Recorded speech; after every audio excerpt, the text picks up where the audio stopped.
ಪ್ರಾಣಿಗಳ ಉಳಿವಿನ ಬಗ್ಗೆ ಭಾಷಣ ಮಾಡೋರು ನಮ್ಮ ನಡುವೆ ಅದೆಷ್ಟೋ ಮಂದಿ ಇದ್ದಾರೆ. ಆದ್ರೆ ಪ್ರಾಣಿಗಳ ಸಂರಕ್ಷಣೆ ತನ್ನಿಂದಲೇ ಆಗಬೇಕು ಅನ್ನೋರು ಮಾತ್ರ ಬಹಳ ಕಡಿಮೆ.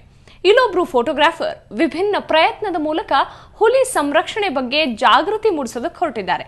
ಹೇಗೆ ಅಂತ ನೀವೇ ನೋಡಿ.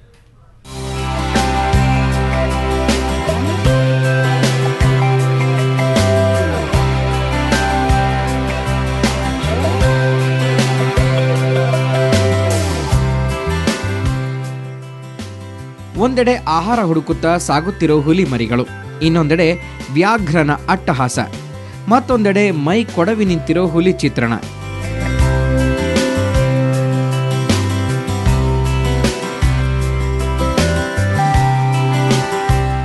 ಇವೆಲ್ಲವನ್ನ ನೋಡ್ತಾ ಇದ್ರೆ ಕಾಡಿನಲ್ಲಿರುವ ಹುಲಿಗಳ ನೈಜ ಚಿತ್ರಣ ಕಣ್ಣೆದುರಿಗೆ ಬರುತ್ತೆ. ಆದರೆ ಇದು ಪರಿಸರ ಪ್ರೇಮಿ ಚಕ್ರ ಮಾಡಿರೋ ಪೇಂಟಿಂಗ್. ವೈಲ್ಡ್ ಲೈಫ್ ಫೋಟೋಗ್ರಫಿ ಹವ್ಯಾಸಿಯಾಗಿದ್ದ ಚಕ್ರ ಕಳೆದ 3 ವರ್ಷಗಳಿಂದ ಕಾಡಿನಲ್ಲಿ ಪಡೆದಿದ್ದ ಅನುಭವದ ಮೇಲೆ ಪ್ರಾಣಿಗಳ ಚಿತ್ರ ಬಿಡಿಸುತ್ತಿದ್ದಾರೆ. ಈ ಮೂಲಕ ಹುಲಿ ಸಂರಕ್ಷಣೆ ಬಗ್ಗೆ ಜಾಗೃತಿ ಮೂಡಿಸುತ್ತಿದ್ದಾರೆ. ಇದು 3 ವರ್ಷ ಮುಂಚೆ ಸ್ಟಾರ್ಟ್ ಮಾಡಿದ್ದು. ನಾನು ಇದು ಪೇಂಟ್ ಮಾಡಿರೋದು ಮೈನ್ ಉದ್ದೇಶ ಏನು ಅಂದರೆ ಪ್ರಾಣಿಗಳ ಸಂರಕ್ಷಣೆಗೋಸ್ಕರ, ಮತ್ತು ಹಾಗೆ ಈ ಪ್ರಾಣಿಗಳನ್ನ ನಾನು ಕಲೆ ಮುಖಾಂತರ ತೋರಿಸ್ಬೇಕು, ಅದು ನನ್ನ ಮೇನ್ ಗುರಿಯಾಗಿತ್ತು. ಇನ್ನು ಟೈಗರ್ ಪೇಂಟಿಂಗ್ಗಳನ್ನು ಜಯನಗರದ ಬಿಸ್ನೆಸ್ ಹಾಲ್ನಲ್ಲಿ ಆಯೋಜಿಸಲಾಗಿದೆ. ಕಳೆದ 3 ದಿನಗಳಿಂದ ನಡೆಯುತ್ತಿರುವ ಹುಲಿ ಸಂರಕ್ಷಣೆ ಸೇರಿದಂತೆ ಲಂಗೂರ್, ಹಾವುಗಳ ಬಗ್ಗೆ ಕೂಡ ಪೇಂಟಿಂಗ್ ಇಲ್ಲಿದೆ. ಅಂದಹಾಗೆ ಮಾರಾಟಕ್ಕೂ ಚಿತ್ರಗಳು ಲಭ್ಯವಿದೆ. ಇವಾಗ ವೈಲ್ಡ್ ಲೈಫ್ ಮೇಲೆ ತುಂಬ ಕಾನ್ಸಂಟ್ರೇಟ್ ಮಾಡ್ತಿದ್ದಾರೆ. ಹೌದು, ಟೈಗರ್ನ ಸೇವ್ ಮಾಡಬೇಕು, ನಮ್ಮ ನ್ಯಾಷನಲ್ ಆ್ಯನಿಮಲ್ ಅದು, ಸೊ ತುಂಬ ಇಂಪಾರ್ಟೆಂಟ್.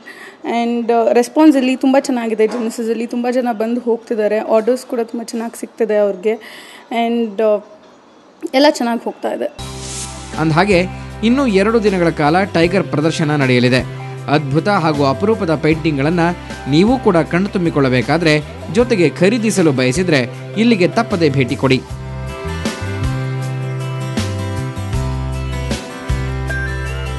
ಬೆಂಗಳೂರಿನಿಂದ ಕ್ಯಾಮರಾಮನ್ ದೇವರಾಜ್ ಜೊತೆ ಮಮತಾ ಮರ್ಧಾಳ, ಸುವರ್ಣ ನ್ಯೂಸ್.